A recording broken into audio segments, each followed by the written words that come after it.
Welcome back to the shop, guys. And if you guys are as old as I am, you probably will remember these machines. And what I'm talking about is a three-wheeler. Super cool, right? I mean, I personally would never buy one. No, this is not mine. It's a good friend of mine's though. I find them a little bit dangerous, probably why they stopped making them. But a good friend of mine had this really big hankering for one of these. He went and bought one. It runs, but there's a couple of little things that it needs, and we're going to address those today. So hopefully you guys stick around because it should be really interesting. Take a look at this thing, guys. It's either a 1985 or a 1986. I can't remember exactly what he told me, but he's cleaned it all up. The plastics look amazing. And by the way, he told me the trick to this, and believe it or not, it's just a razor blade. He took a razor blade. I watched him do it. He was just kind of scraping away all of the dullness on those plastics. It looks really good. The seat's in excellent condition. And like I said, it runs. It just needs a couple of things. It runs kind of funny, so we're going to go take a look at what it's doing. And there's a funny noise. So that's something that it's actually here for as well. It's going to need some tires because they're really badly weather checked, so they're not holding air anymore. The other one seems to be, this one here in the front is probably the worst one. I'm surprised it holds anything at all, but maybe because there's a tube in it. But where did I see that big crack? There's some right there, but there's a worse one. Anyhow, what we're going to do right away is I think we're going to fire it up right now just to see what it sounds like, determine where we need to go, and start from there. Oh, and yeah, by the way, I'm still wrenching on that particular Mercury if you haven't seen the previous video, but I will get it. I will get it. So one thing my buddy Jean-Marc did not get or give me is a battery. So I have to hand crank this little guy. Luckily, it's only a 200cc, and it does have a manual decompressor, which is located right over here on the top of the head.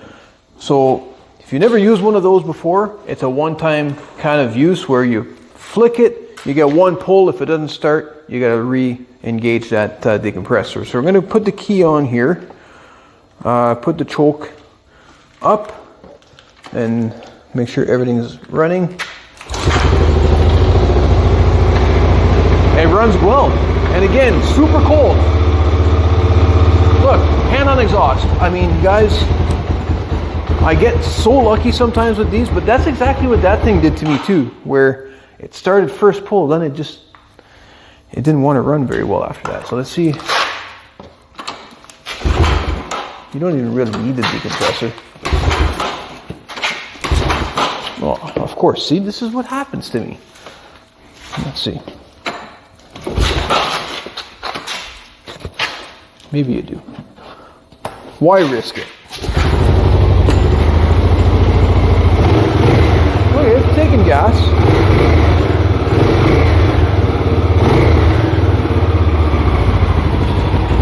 Will it run? Will it stay idling? Come on, girl. So she's idling pretty good. And I'm not sure if you can hear it on camera, but there's like a metallic noise when it starts to slow down. Oh, darn it. There's a metallic noise that comes from the engine, and I think it's coming from this side. But let me see if I can fire it up again. There it is again. Okay. See if I can get it to idle down.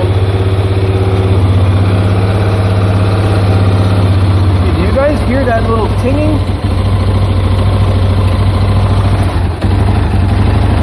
Right there. I'm trying to figure out what that noise is. So, first thing I'm going to do though, before it gets too warm, I'm going to shut it off. And I want to do a valve adjustment because I don't know if it's ever been done. And this one should be fairly easy because there's one valve cover right there. And the one is also underneath the seat here, but check this out. I gotta put my camera down for this one though. So back in the day when you needed to access some stuff back here, there was a carrier rack which Jean-Marc hasn't provided me with, which is actually really handy for this particular reason. He knew I was going to wrench on it, and he was nice enough to leave it like that, and he showed me where the lever is. Oh, right here. You flick this lever, and then you pop the front here. Look at this! Look at this! Amazing! When was the last time you ever seen an ATV with so much access? What happened, guys? I mean, I'm talking all you guys, all you manufacturers. What's wrong with this? This is so nice. And even the gas tank here is held in with like one strap. I'm pretty sure a couple of screws. You know what? I can probably take this gas tank off and another, 2 screws here. And then I'll have even more access. However, I don't need to at this point because the carburetor is super accessible, which is one thing we're going to clean.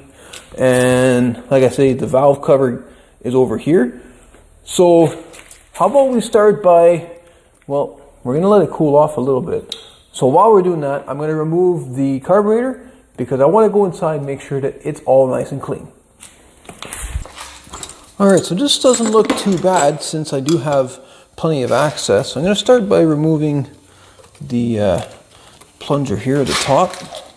I've turned off the valve for the fuel, so it should stop dripping pretty quickly once I remove it. I forgot to bring some pliers, but I always carry a trusty multi-tool in my pocket. Don't go anywhere without it. So that just saved me a walk all the way up to the toolbox, like 10 feet away. I know. I just love my little multi-tool. So it just doesn't drip too badly, and the valve actually works. Oh, and this line could be an issue.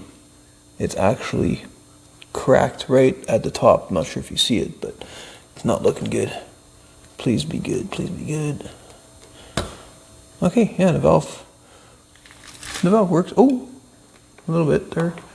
Tuck that up and we'll be okay. Then we're gonna undo this one over here. We've got our choke, which is the wrong size, so let's move on to this one. Do I have the right size here? Yes, I do. So the choke is a 14 mil, not a 13.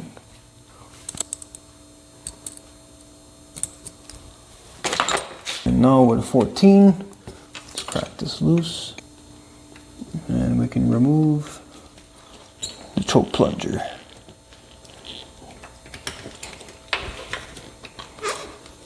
Like so, and just tuck that out of the way as well. Little vent tube here. Now, this is also important to make sure that this vent is actually not plugged, because if it is, what will happen is this carburetor, as many times as you want to clean it, what will happen is it'll be like a bottle effect where you just take the bottle and don't put a hole on the top, it'll just glug. So what it's doing is it's trying to get air to the top side of that. So if you were to pierce a hole in the top of the bottle, the liquid would just rush out. So I'm just going to blow through this line, and it's free. So that's always a good sign. If it wasn't free, because let's say a bug or dirt made its way up in here, it would have that bottling effect, which would be bad, right? Then you're doing all this work for nothing. So now we're going to slide the carburetor just out like that. And look at this cute little thing. And I don't know why that's plugged. Hopefully it's not because of a leak. Is there gas in there? Oh, there is gas in there. So it could be because there's a leak in here where the needle and seat are just not working like they used to. But let's go open it up and find out what's inside. Okay guys, so you've seen me on this channel before open up many a carburetor, so I'm not going to go into too much detail about this, but basically I'm just looking for any kind of things that are out of place, any anomalies, dirt, missing parts perhaps, bad O-rings, you know the drill. So I'm just going to kind of rip this apart really quick.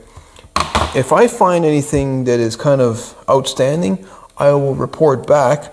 But otherwise, I think what we'll do is we're just going to carry on with the rest of this because, like I say, I try not to be overly repetitive in my videos. So we're going to move on to something I don't do as much of, maybe. Like maybe that valve adjustment I was talking about. I think I've only done that a couple of times. So anyways, like I said, unless I find something really odd in this, I will be doing something else in the next slide. Okay, well that didn't last very long. So we're back in the next scene, which is still in the carburetor. So clearly I found something wrong. First thing I always do is I always count the turns on this particular screw, which is the fuel screw. And it was tight, all the way bottomed out, which makes sense now as to why it was running kind of lean, because it needs to have usually one and a half turns, something like that. Not to mention that there is usually also a spring in between here. So there's usually a spring right here between the O-ring, the washer, and the screw, I guess, shoulder, keeping everything in place. What the spring does is it makes sure that it doesn't back out during, vibration and usage. So someone or somewhere along the line, that spring went boing and it's gone. So that is an issue. So now we need to order, and of course you can't get the spring, you got to get this whole assembly if it's available. Otherwise we're having to good old MacGyver stuff here. But I guess we may as well keep filming, because who knows what else I'm going to find. It just always seems to be like that, where you just shut off the camera for a second and there you have it, you find a problem. So far everything looks pretty decent here. The main jet looks okay. One thing I often wonder though over the years is many people have gone through this carburetor, I'm sure, and if it was plugged at one point, if they've used a needle, or sorry, a small drill bit to open these up to clear them out, that's never a good idea. There's nice little brushes and stuff like that are available for that particular job, but we won't know until we get everything back together. The only other way would be to order another set of jets if you're really not sure. Opening up the main jet, not terrible, because you can usually adjust around it if it's that bad. And to be honest, sometimes these bikes could use the extra little bit of jetting. Now this one, on the other hand, this one, she's plugged. So that, I should, oh never mind, it might have been, it doesn't seem fully opened up though. So there is a trick to this, and I had it, I must have just put this over here. Aha! Giving you all my good little secrets away today. But I'd like to take just a piece of wire like this, take literally one strand out of it, and I will go ahead and poke away inside here until it makes its way through. Ooh. And this is brass, or sorry, it's copper, so it's a softer material. So you really stand very minimal amount of chance damaging the jet. So what I'll do is I'll just kind of spin the smaller jet onto this cable here, this little strand, back and forth. I'll put a little crimp in the wire and then I'll force it through. Do it a couple times. And what that does is just I'm taking all the dirt out of it, of course. without boring it out. And that much, it looks much cleaner now. So that is a little trick you guys can do at home without any fancy tools. I'm sure somebody's got a piece of wire strand lying around. Moving on to, let's see, the rest of this carburetor. These are super simple, guys. Like, there's really nothing else to talk about in here other than the fact that there's a spring missing. I'm going to make sure that the float height is adjusted. Now, there is no real easy way. There is a measurement in the manual, which of course I do not have.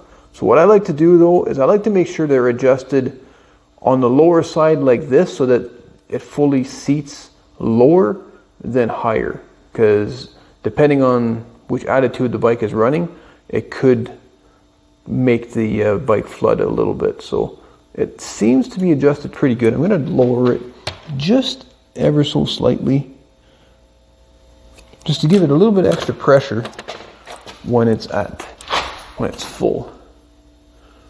So right about there. I didn't go very much, so it's still going to have plenty of fuel in the bowl to do its job. So that right off the bat is an issue. So we're going to go order parts for this.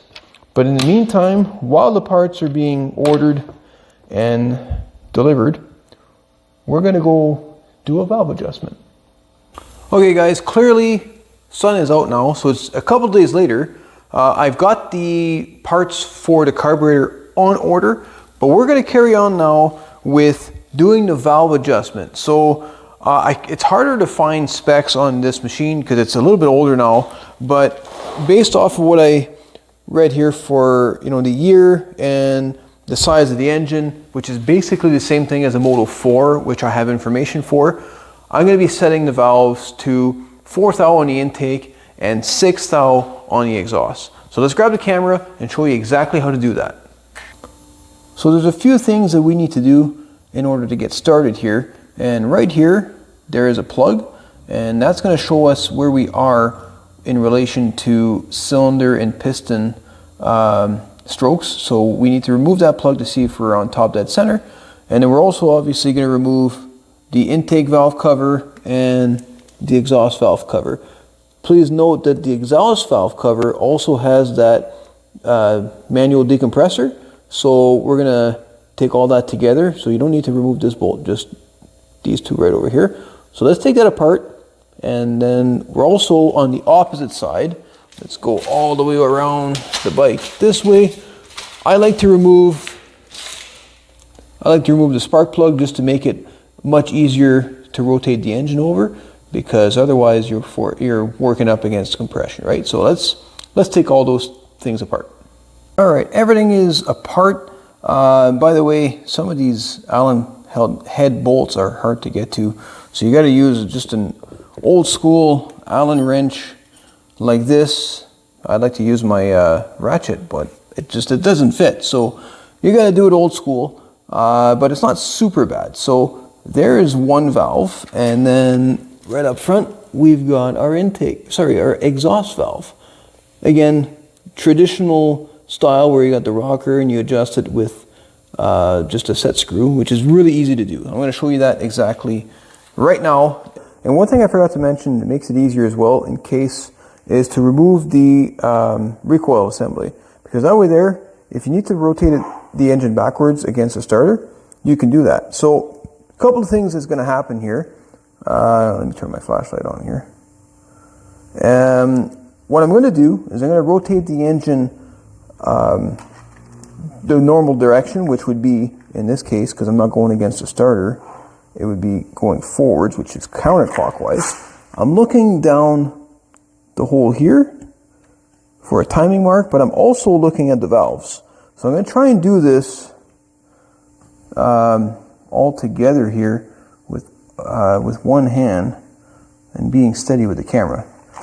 But if I look up here and I'm rotating the crank, I'm going to look for the intake valve to open and close. So now it's opening. Keep going against the springs. Gets a little stiff. Now it's closed. Okay. Then from there, I start looking down the inspection hole here. And I slowly rotate the engine until I find timing marks. Okay, there's one. There's your F. So that usually stands for fire.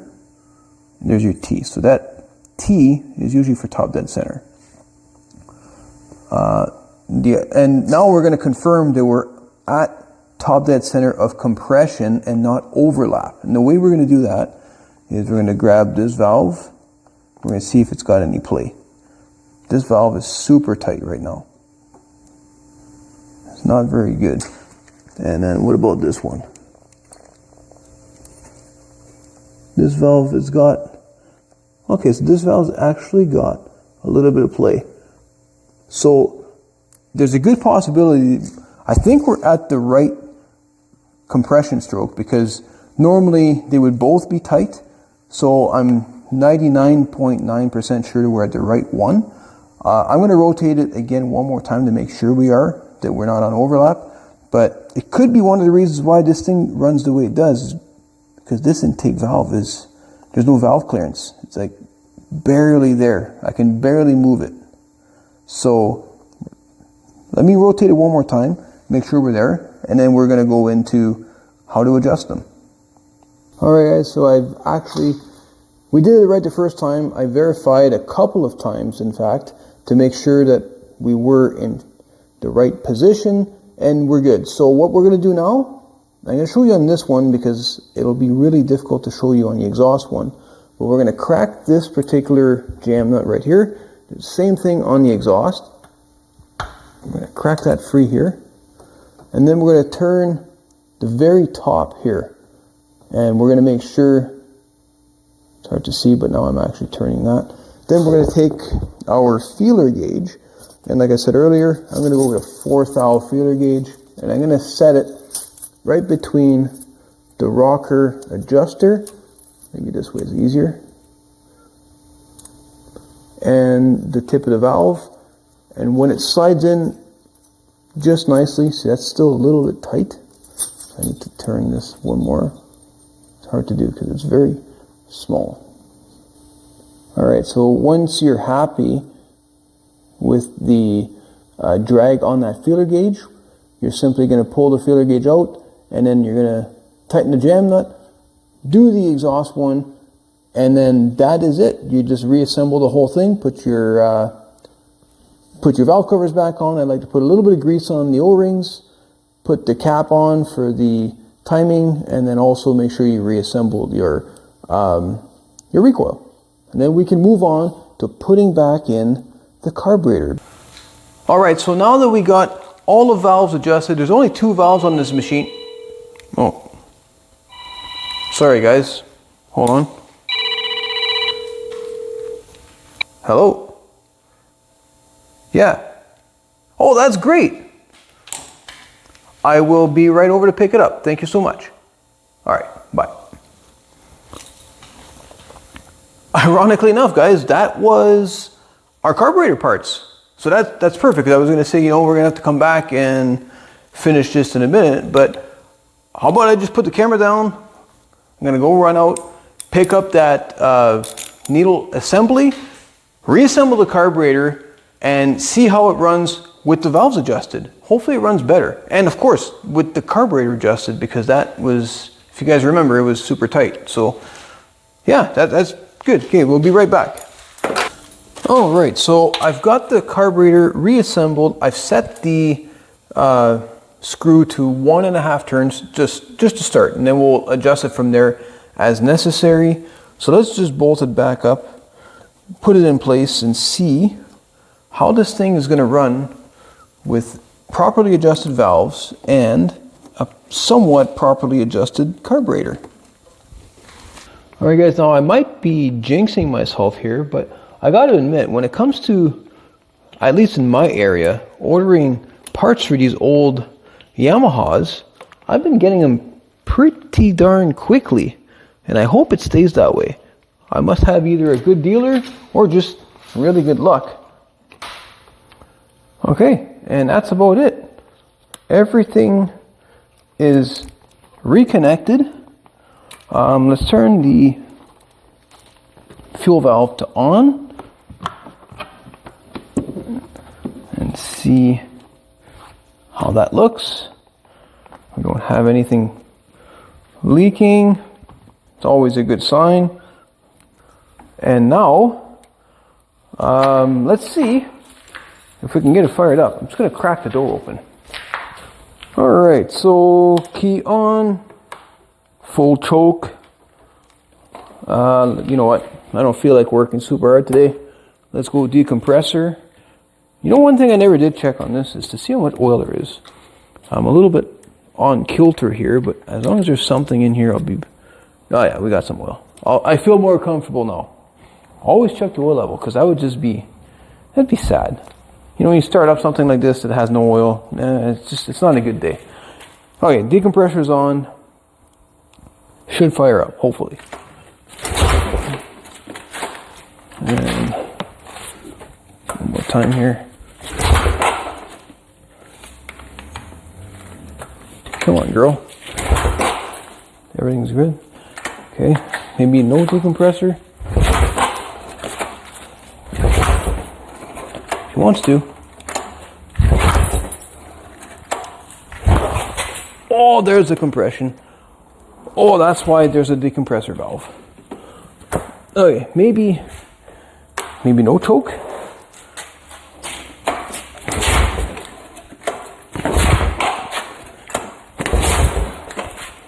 Come on.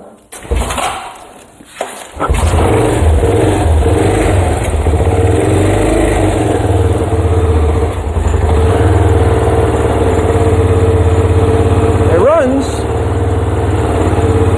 We're idle. I'm still holding it.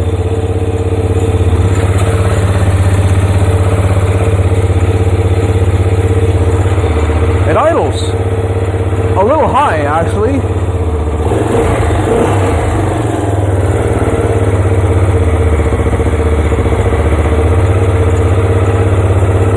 There's no hiccup. So let's turn the idle down.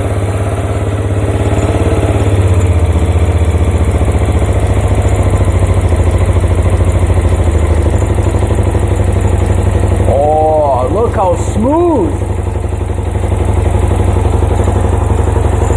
Look how smooth.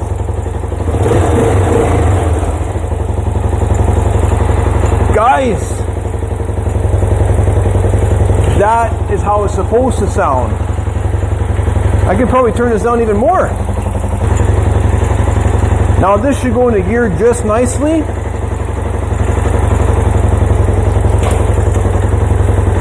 Perfect. It takes throttle just like it's supposed to. No hesitation, it's not stalling like it did. But it's still making that noise. You guys hear that? I'm gonna bring the microphone closer. Every so often.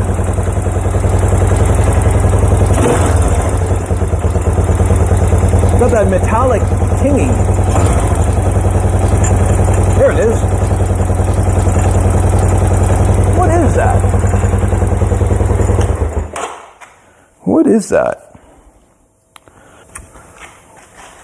Well, I just got an idea. I have a battery, because I went and picked up a battery because Jean-Marc was saying he'd like to have that running as well.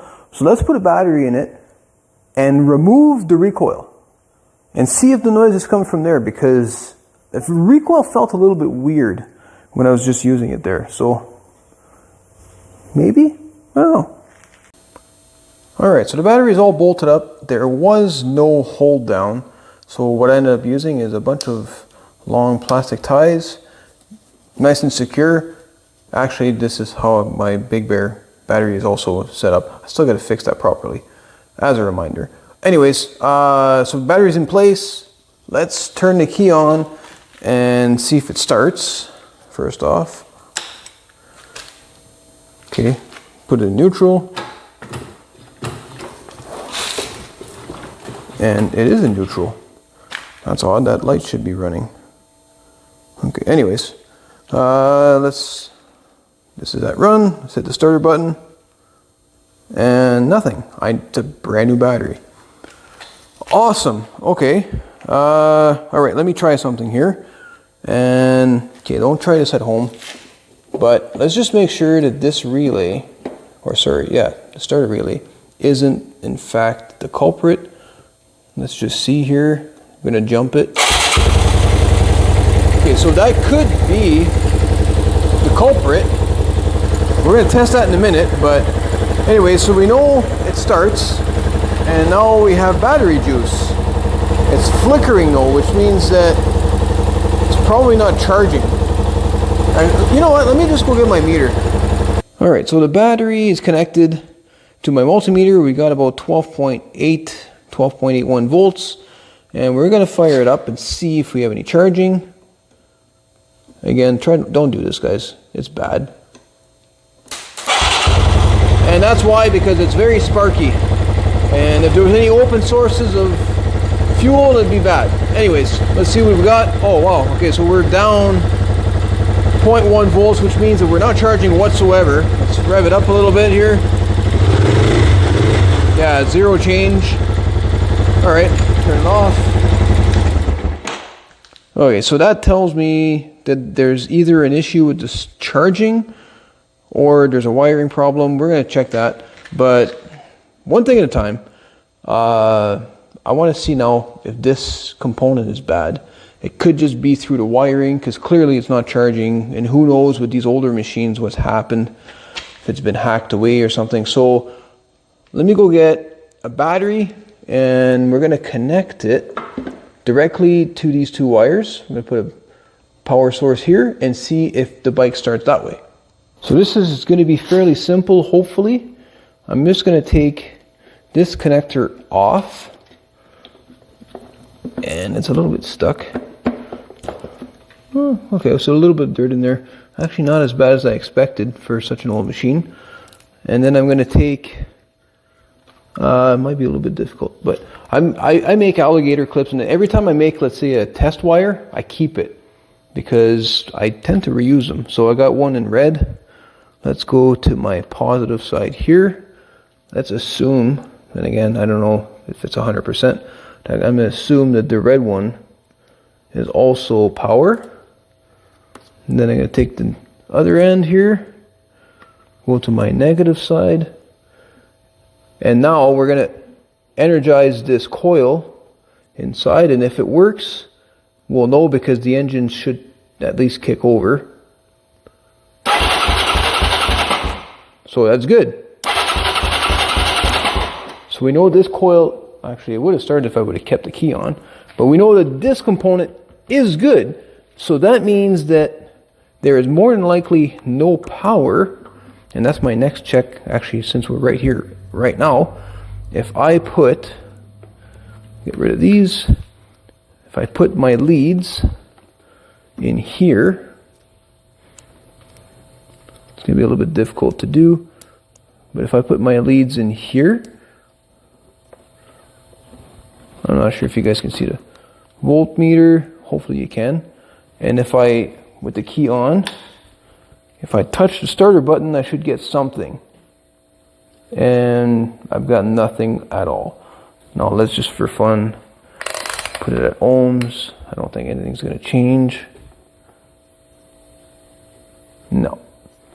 So there's a wiring problem somewhere in the chassis here, but that's not what I'm after right now. I'm after the noise. If I ever do chase this wiring problem, I will probably put that in a future video, because this video is probably getting long enough as it is. So let's remove the recoil and see if we started with the battery, if the noise goes away. And last screw here. Actually, yeah, I thought there was more screws than that, but I'm not sure if you can see that, guys, but the recoil is actually damaged at the bottom here, and there's some pretty significant wear in here. Oh, yeah, look at that. That's weird.